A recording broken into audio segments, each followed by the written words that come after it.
Hello, good morning my dear students. पिछली video में हम लोगों ने बात की थी एग्रीकल्चर प्रैक्टिसेस के बारे में, जिसको कुल 8 पार्ट्स में डिवाइड किया गया था, जिसका फर्स्ट स्टेप था प्रिपरेशन ऑफ सॉइल। तो आज हम लोग उसी प्रिपरेशन ऑफ सॉइल के बारे में डिस्कस करने वाले हैं।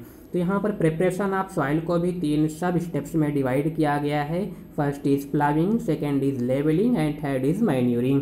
तो एक एक करके हम इस सब के बारे में देखते हैं। What is ploughing? The process of loosening and turning the soil is called tilling और प्लाविंग।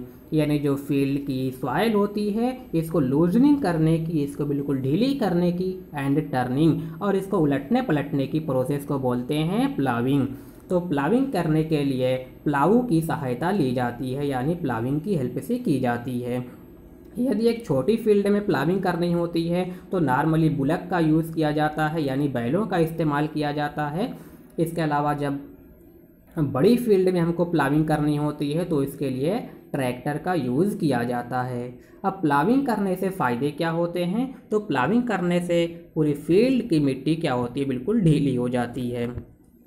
दूसरी चीज़, जो नीचे की फर्टाइल सॉइल होती है वो काफ़ी ऊपर आ जाती है, जिससे सॉइल की फर्टिलिटी इंक्रीज कर जाती है।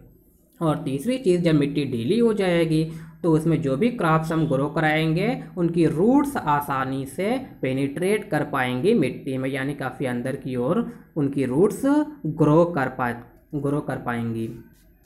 तो इसको बोलते हैं प्लाविंग। इसके बाद हम लोग देखते हैं लेवलिंग क्या होती है। तो सेकेंड स्टेप होता है levelling. In this process the big chunk of soil is broken with the help of iron levellers. तो इस प्रोसेस में जो मिट्टी के बड़े बड़े चंक होते हैं, मिट्टी के बड़े बड़े टुकड़े होते हैं, इनको आयरन लेवलर की सहायता से इसके स्मॉल पीसेस में, छोटे छोटे टुकड़ों में तोड़ दिया जाता है। इस प्रोसेस को बोलते हैं लेवलिंग। और स्मॉल पीसेस में तोड़ करके पूरी फील्ड को एक लेवल में कर दिया जाता है, समतल कर दिया जाता है। इस प्रोसेस को बोलते हैं लेवलिंग। तो लेवलिंग करने के लिए आयरन लेवलर का इस्तेमाल होता है। इस आयरन लेवलर को ट्रैक्टर के पीछे बांध दिया जाता है, जो आसानी से पूरी फील्ड को लेवल कर देता है। 2 स्टेप हो गया। पहला प्लाविंग था। प्लाविंग यानी जिसको बोलते हैं जुताई। तो प्लाविंग में क्या होता है? मिट्टी को ढीला किया जाता है, नीचे की मिट्टी को ऊपर, ऊपर की मिट्टी को नीचे किया जाता है, वो होता है प्लाविंग। और लेवलिंग में क्या होता है? जो मिट्टी के बड़े बड़े पार्टिकल्स होते हैं, इनको स्मॉल पार्टिकल्स में तोड़ा जाता है और पूरी फील्ड को लेवल किया जाता है with the help of iron levellers. इस प्रोसेस को बोलते हैं लेवलिंग। इसके बाद तीसरे स्टेप में आते हैं मैन्यूरिंग, यानी उसमें खाद वगैरह डालना, यानी mixing of soil with manures is called manuring. यानी बहुत सारे ऐसी फील्ड्स होती हैं जिनकी फर्टिलिटी काफ़ी कम होती है, तो वहाँ पर क्रॉप्स अच्छी तरीके से ग्रो नहीं कर पाती हैं। तो ऐसी फील्ड्स को मैन्यूरिंग करना काफ़ी आवश्यक होता है। तो उसमें हम मैन्यूर्स वगैरह मिला देते हैं, जिससे मिट्टी की फर्टिलिटी इंक्रीज कर जाती है। तो इस प्रोसेस को हम बोलते हैं मैन्यूरिंग। तो अभी फर्स्ट स्टेप कंप्लीट होता है, यानी प्रिपरेशन ऑफ सॉइल, यानी अब एक फील्ड की मिट्टी तैयार हो चुकी है। तो मिट्टी तैयार करने के लिए हमको 3 स्टेप लगे। सबसे पहला स्टेप हमने उसको प्लाविंग की, यानी उसकी जुताई की। दूसरा स्टेप हमने लेवलिंग किया और तीसरा स्टेप हमने क्या किया? मैन्यूरिंग। अब इसके बाद हम लोग चलते हैं एग्रीकल्चर के सेकंड प्रैक्टिस पर। तो सेकंड प्रैक्टिस इज सोइंग। अब मिट्टी पूरी तरीके से तैयार हो चुकी है।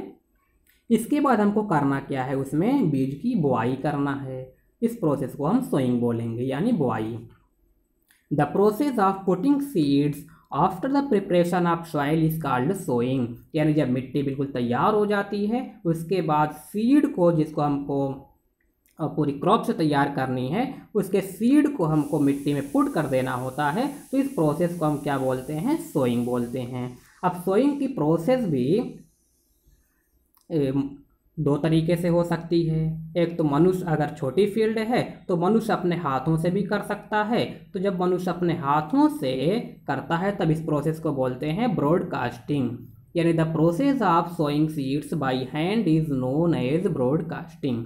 यानी जब मनुष्य अपने हाथों से सीड को बो देता है तो इस प्रोसेस को बोलते हैं ब्रॉडकास्टिंग। लेकिन जब एक बड़ी फील्ड होती है तो अपने हाथों से सीड को बोना काफ़ी ज़्यादा कठिन काम होता है, तो इसके लिए सीड ड्रिल का यूज़ किया जाता है। सीड ड्रिल एक मशीन होती है जिसकी सहायता से प्रॉपर डिस्टेंसिंग को मेंटेन करके सीड को बोया जाता है। तो अगर मैन्युअली हमको करना होता है तो इसको ब्रॉडकास्टिंग बोलते हैं, और एक बड़े पैमाने पर हमको अगर सोइंग की प्रोसेस करनी होती है तो इसके लिए सीड ड्रिल का इस्तेमाल किया जाता है, जो कि प्रॉपर डिस्टेंसिंग को मेंटेन करते हुए वो सीड को पुट कर देता है मिट्टी के अंदर।